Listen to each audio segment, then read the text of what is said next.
Hey everybody, how's it going? I'm gonna chat today. I'm gonna tell you about another weird dream I had. This one is a dream that has to do with hell and demonic playing cards. But I had this incredible epiphany at the end of the dream. Again, another scenario where I wake up, I'm up early in the morning just going round and round in circles inside myself with all this energy. I actually thought maybe I should just get up and go run for an hour. I felt like I had enough energy. I could run for an hour at 3 a.m. in the morning.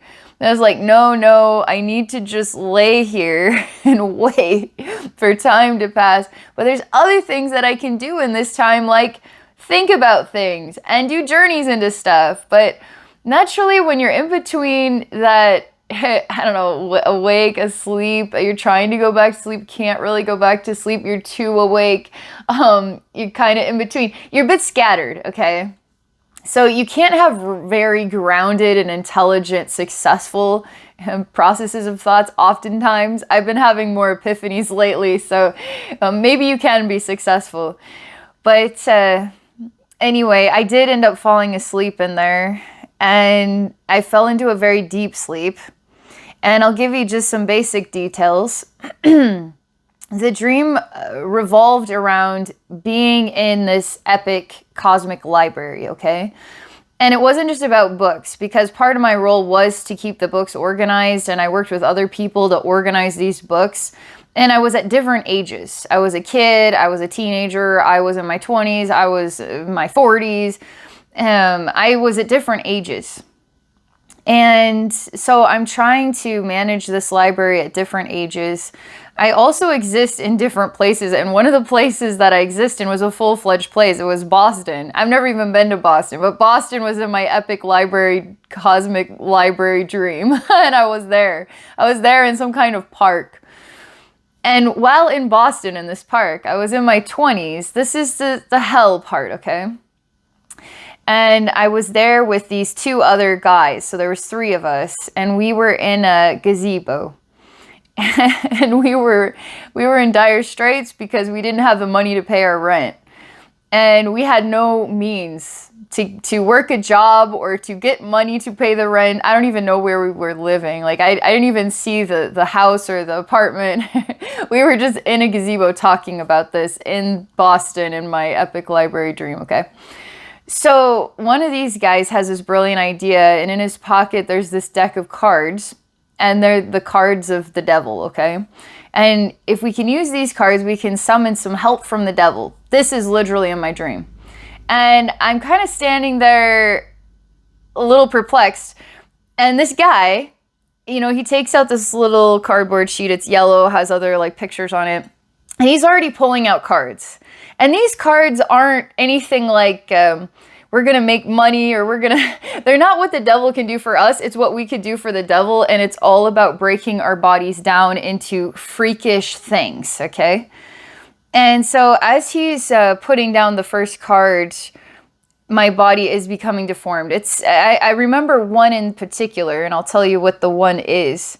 And I experienced this thing happening to me, and it was horrifying. But it would be as weird as suddenly you have no arms. Like this card means that we have no arms. And then this card means that our foot is now inside of our thigh, and our thigh is now on our head, or some weird thing like this, okay? It was like these cards were simply to be deformed. They were deforming us. And he just kept putting another card down. And I was just like there witnessing this, and I wasn't necessarily scared. I wasn't necessarily a yes or a no person. I was just like a witnesser person. And then because I was a witnesser person, then I was participating. And then what was happening was actually happening to me because I was a witnesser. Therefore, I was participating even if I didn't want to participate.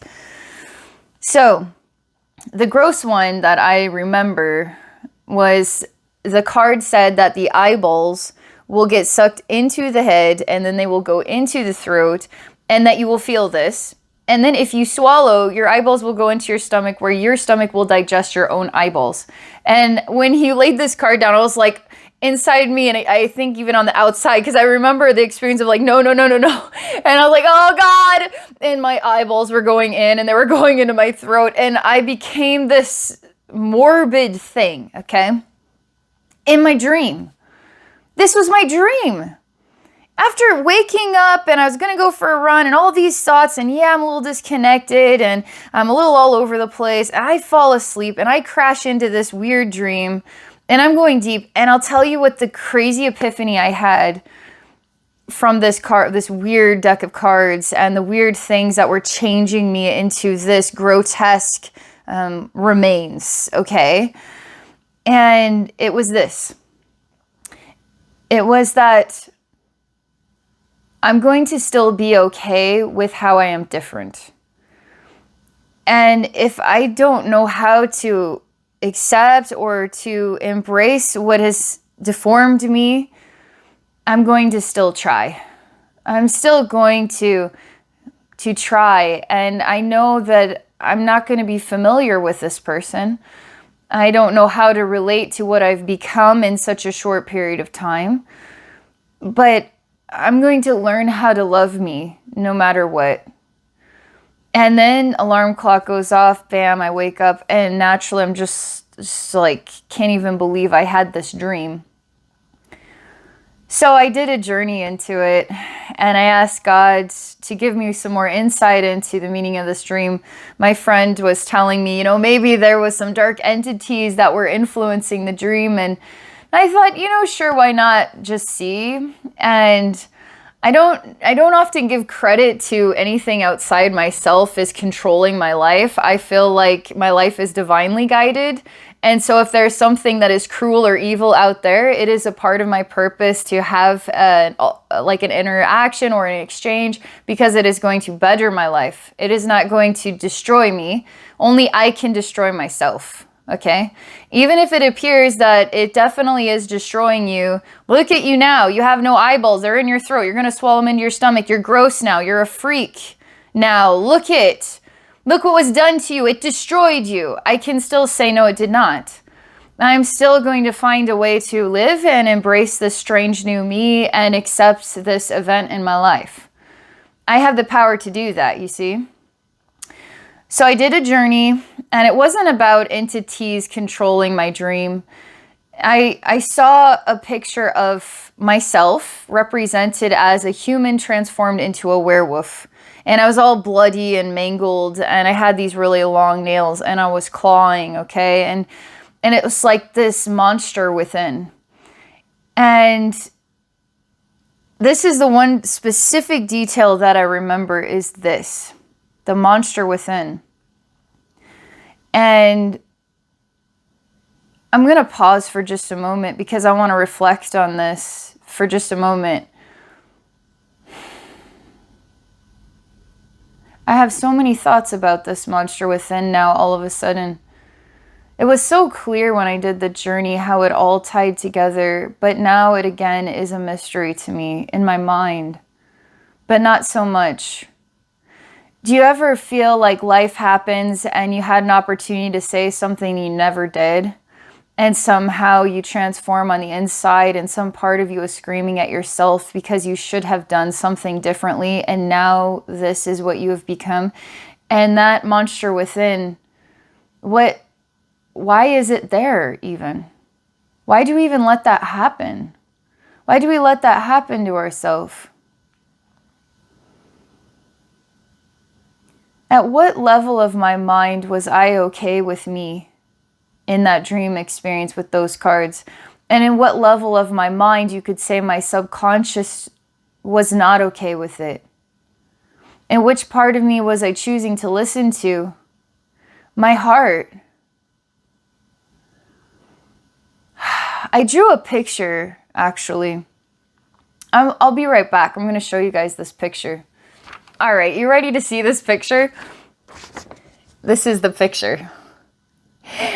This is my amazing picture. Bear with me here. Like, I'm very curious what you guys are like, okay, what does that represent? Some hills, like a weird snake. What is that? This is my drawing of a human being. And so you could say, I chose to be, up here you could say is optimistic and down here is pessimistic. This could be our angelic nature holding us up at our highest vibration. And this could be, our monster within that's trying to pull us down.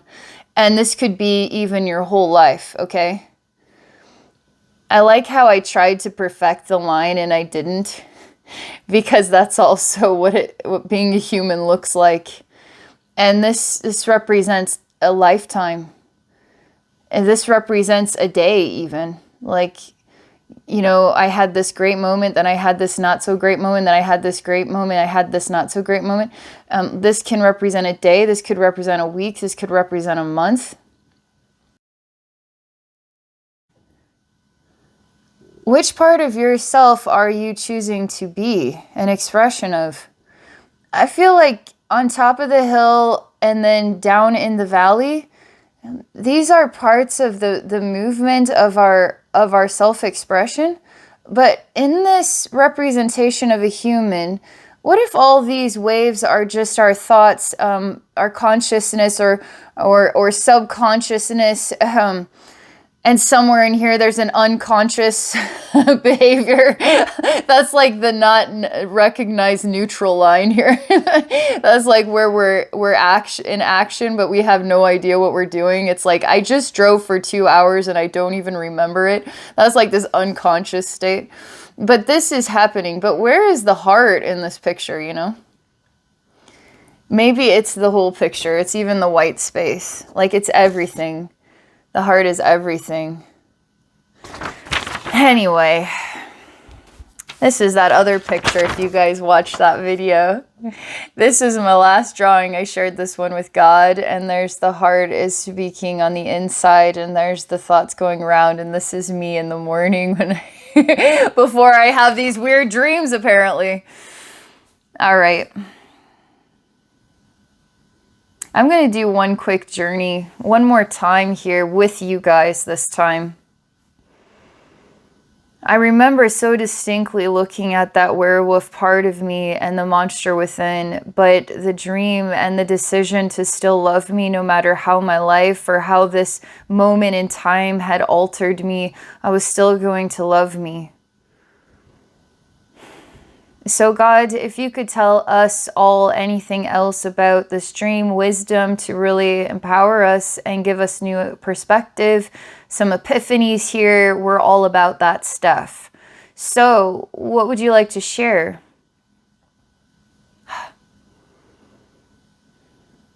God asked me, how do you heal the monster within?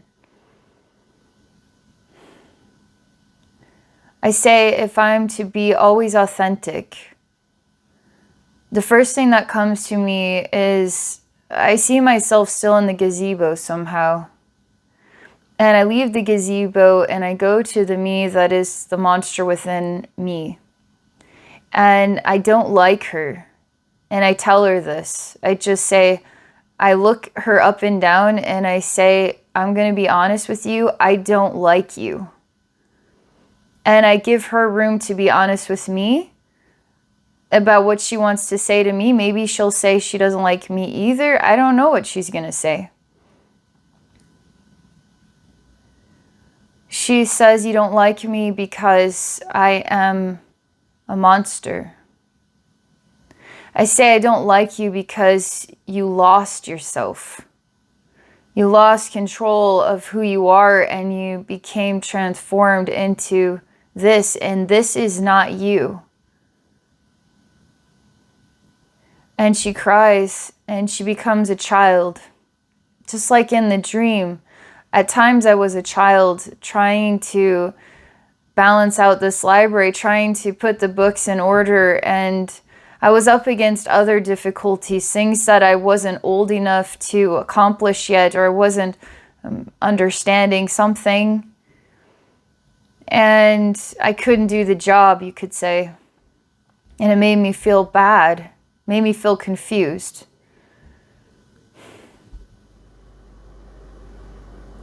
So what else, God, do you want to point out? What's the next step in this translation of the dream, of the journey, of the monster within, of the heart over the mind, the conscious, unconscious, subconscious picture I drew, the cards, the hand I was dealt, the morbid transformations. God wants me to go back to the conversation I had with that werewolf. And I need to look her in the eyes for a while.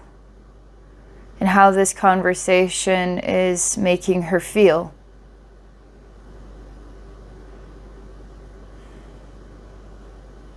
Something in my heart knows that the biggest me that I could be is one that would just simply hug her.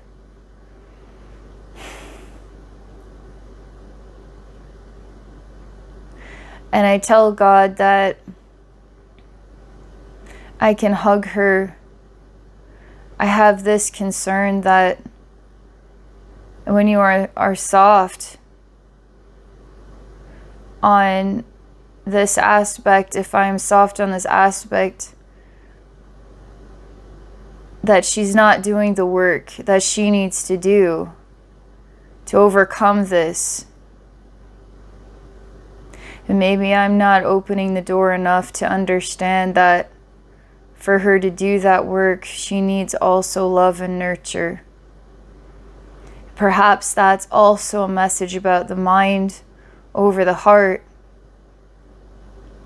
Perhaps the devil and the cards and the deformity is also the mind or the matter of life that we have to face. And the heart is who we become in the process. And I ask God if this monster within is also the heart of who I am. The more I speak about the heart and I understand that it's like you can't tell a seed to grow and not nurture it. Can't tell it to grow and then not give it any nurture.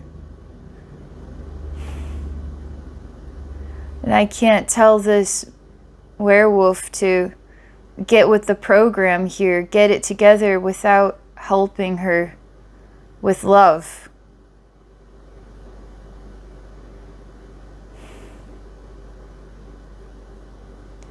So I hug her.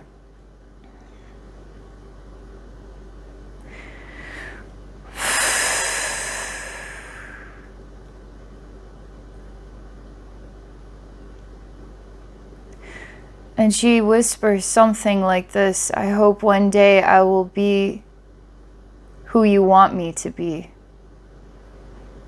And there's something interesting here about the adult and the child. The adult wanting the child to be some kind of representation of something good. The child wanting to grow in their own way, sometimes doesn't grow in the footsteps of their parents. Simply wants to be loved for who they are. Even in their times of need, even in their times of transformation, simply want to be loved. Aren't asking for more than just simply to be loved.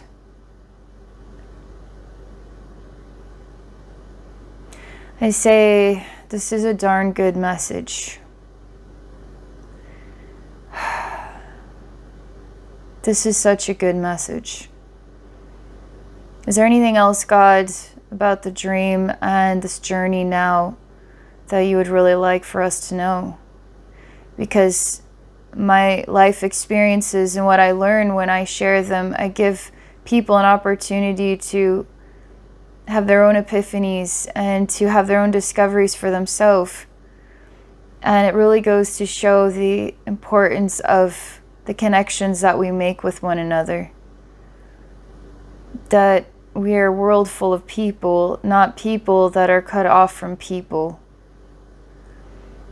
I said this somewhere, it might have been in a client session.